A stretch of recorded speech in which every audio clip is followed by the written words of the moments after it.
Video में आएंगे। तीज मैया की जय। हरतालिका तीज। तीजों का व्रत कब और क्यों?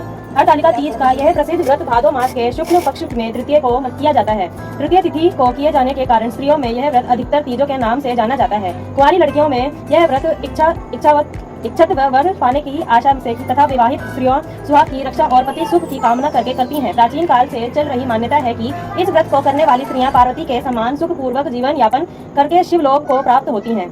हरतालिका व्रत का विधान। व्रत करने वाला व्यक्ति सूर्योदय के पहले उठे और भगवान शंकर जी का स्मरण करें, फिर नित्य कर्मों से निवृत्त होकर शिवालय में जाए जहां पूजन करना हो और कथा पढ़नी अथवा सुननी हो। यदि हो सके तो शिव मंदिर में शिव पार्वती पूजन के लिए केले के बंधन, वार इत्यादि अनेक पुष्प मालाओं से सुसज्जित एक सुंदर मंडप तैयार कर लें। सुहाग चाहने वाली स्त्रियों को शंकर पार्वती की बालू रेत की प्रतिमा बनाकर उसे इस मंडप में स्थापित कर पूजा करनी चाहिए। पूजा में शिव पार्वती से संबंधित कोई भी स्त्री स्रोत अथवा शिव चालीसा का पाठ कर सकते हैं। तत्पश्चात एकाग्र चित्त से नीचे लिखी कथा पढ़ें। हरतालिका तीज तीजों की कथा। जिसके दिव्य केशों पर मंदार आँख के पुष्पों की माला शोभा देती है और जिन भगवान शंकर के मस्तक पर चंद्र और कंठ में मुंडों की माला पड़ी हुई है, जो माता पार्वती दिव्य वस्त्रों से तथा भगवान शंकर दिगंबर वेश धारण किए हुए हैं, उन दोनों भवानी शंकर को नमस्कार करता हूँ। कैलाश पर्वत के सुंदर शिखर पर माता पार्वती जी ने श्री महादेव जी से पूछा, है महेश्वर, मुझसे आप वह गुप्त वार्ता कहिए जो सबके लिए सब धर्मों से भी सरल तथा महान फल देने वाली हो। हे नाथ, यदि आप भली भांति प्रसन्न हैं तो आप उसे मेरे सम्मुख प्रकट कीजिए। हे जगन्नाथ, आप आदि मध्य और अंत रहित हैं, आपकी माया का कोई पार नहीं है। आपको मैंने किस भांति प्राप्त किया है? कौन से व्रत तप या दान के पुण्य फल से आप मुझको वर रूप में मिले? श्री महादेव जी बोले, हे देवी सुनो, मैं तेरे सम्मुख उस व्रत को कहता हूँ जो परम गुप्त है। जैसे तारागणों में चंद्रमा और ग्रहों में सूर्य, वर्णों में भ्रमण, देवताओं में गंगा, पुराणों में महाभारत, वेदों में साम और इंद्रियों में मन श्रेष्ठ है, वैसे ही पुराण और वेद सब में इसका वर्णन आया है, जिसके प्रभाव से तुमको मेरा आधा आसन प्राप्त हुआ है। हे प्रिय, उसी का मैं तुमसे वर्णन करता हूँ। सुनो, भाद्रपद भादो मास के शुक्ल पक्ष की हस्त नक्षत्र संयुक्त तृतीय तीज के दिन इस व्रत का अनुष्ठान मात्र करने से सब पापों का नाश हो जाता है। तुमने पहले हिमालय पर्वत पर इस महान व्रत को किया था, जो मैं तुम्हें सुनाता हूँ। पार्वती जी बोली, है प्रभु, इस व्रत को मैंने किसी लिए किया था, यह मुझे सुनने की इच्छा है, सो कृपा करके कहिए।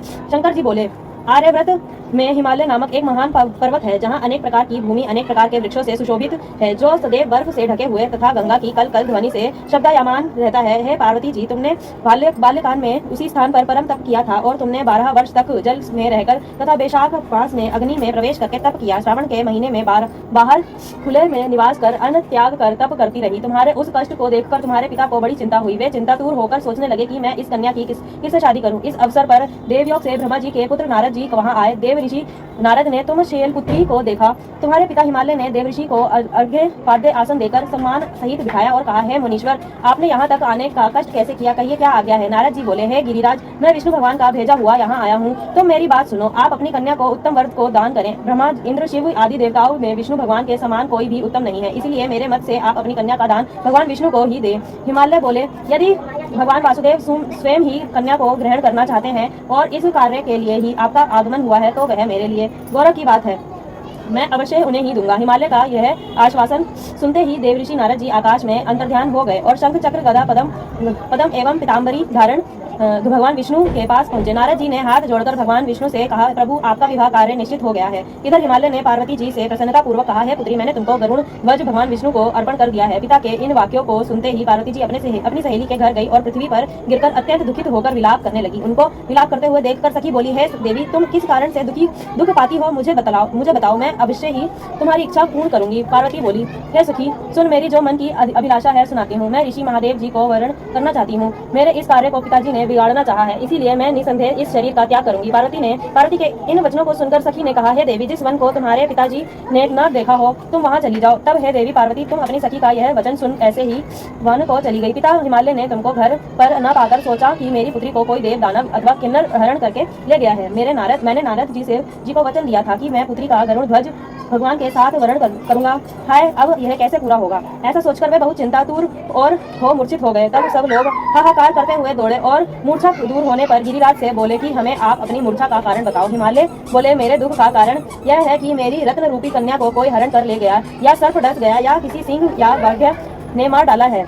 वह न जाने कहाँ चली गई या उसे राक्षस ने मार डाला है। इस प्रकार कहकर गिरिराज दुखित होकर ऐसे कांपने लगे जैसे तीव्र वायु के चलने पर कोई वृक्ष कांपता है। तत्पश्चात हे पार्वती, तुम्हें गिरिराज साथियों सहित घने जंगल में ढूंढने निकले। सिंह, व्याघ्र, रिछ आदि हिंसक जंतुओं के कारण वन महाभयानक प्रतीत होता था। तुम भी सखी के साथ भयानक जंगल में घूमती हुई वन में एक नदी के तट पर एक गुफा में पहुंची। उस गुफा में तुम अपनी सखी के साथ प्रवेश कर गई, जहां तुम अन्न जल का त्याग करके बालू का लिंग बनाकर मेरी आराधना करती रही। उस समय पर भाद्रपद मास की हस्त नक्षत्र युक्त तृतीय के दिन तुमने मेरा विधि विधान से पूजन किया तथा रात्रि को गीत गायन करते हुए जागरण किया। तुम्हारे उस महाव्रत के प्रभाव से मेरा आसन डोलने लगा। मैं उसी स्थान पर आ गया जहाँ तुम और तुम्हारी सखी दोनों थी। मैंने आकर तुमसे कहा, है वरानने, मैं तुमसे प्रसन्न हूँ, तू मुझसे वरदान मांग। तब तुमने कहा कि हे देव, यदि आप मुझसे प्रसन्न हैं तो आप महादेव जी ही मेरे पति हो। मैं तथास्तु ऐसा कहकर कैलाश पर्वत को चला गया और तुमने प्रभात होते ही मेरी उस बालू की प्रतिमा को नदी में विसर्जित कर दिया। हे शुभे, तुमने वहां अपनी सखी सहित व्रत का पारायण किया तो इतने में तुम्हारे पिता हिमवान भी तुम्हें ढूंढते ढूंढते उसी घने वन में आ पहुंचे। उस समय उन्होंने नदी के तट पर दो कन्याओं को देखा तो वे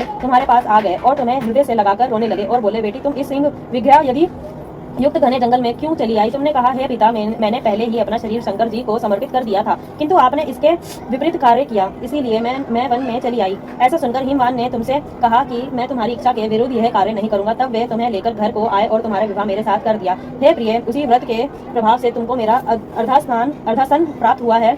इस व्रतराज को मैंने भी अभी तक किसी को सम्मुख वर्ण नहीं किया है। हे देवी, अब मैं तुम्हें यह बताता हूँ कि इस व्रत का यह नाम क्यों पड़ा। तुमको सखी हरण करके ले गई थी, इसीलिए हरतालिका नाम पड़ा। पार्वती जी बोली, हे स्वामी, आपने इस व्रत राज का नाम तो बता दिया, किंतु मुझे इसकी विधि एवं फल भी बताइए कि इसके करने से किस फल की प्राप्ति होती है। तब भगवान शंकर जी बोले, इस स्त्री जाति के अत्युत्तम व्रत की विधि सुनिए। सौभाग्य की इच्छा रखने वाली स्त्रियां इस व्रत को विधि पूर्वक करें। केले के खंभों में से मंडप बनाकर उसे वंदनवारों से सुशोभित करें। उसमें विविध रंगों के उत्तम रेशमी वस्त्र की चांदनी ऊपर तान दें। चंदन आदि सुगंधित द्रव्यों को लेपन करके स्त्रियां एक हो शंख भेरी मृदंग आदि बजावें। विधि पूर्वक मंगलाचार करके श्री गौरी शंकर जी की बालू निर्मित प्रतिमा स्थापित करें। फिर भगवान शिव पार्वती जी की का गंध धूप पुष्प आदि से विधि पूर्वक पूजन करें। अनेकों नैवेद्यों का भोग लगावें और रात्रि को जागरण करें। नारियल, सुपारी, जवारी, नींबू, लौंग, अनार, नारंगी आदि ऋतु फलों को तथा फूलों को एकत्रित करके धूप दीप आदि से पूजन करके कहें, हे कल्याण स्वरूप शिव,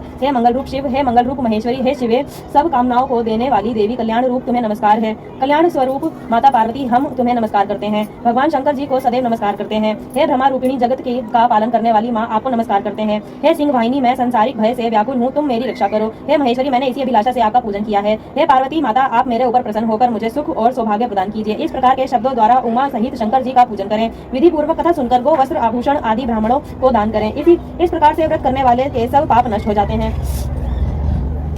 ये थी हमारी 30 माता की खत्म हो गई। अब आरती होगी, दोबारा सुना।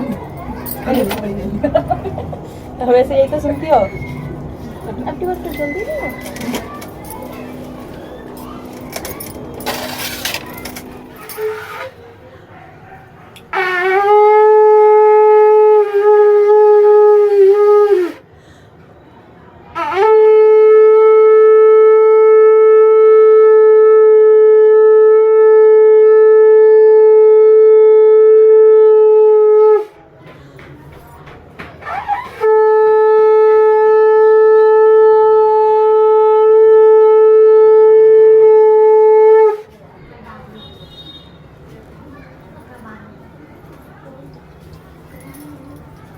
रोज बजाते रहो ना तो आदत रहती है, कभी कभार बजाओ तो सांस पीने लगती है बस।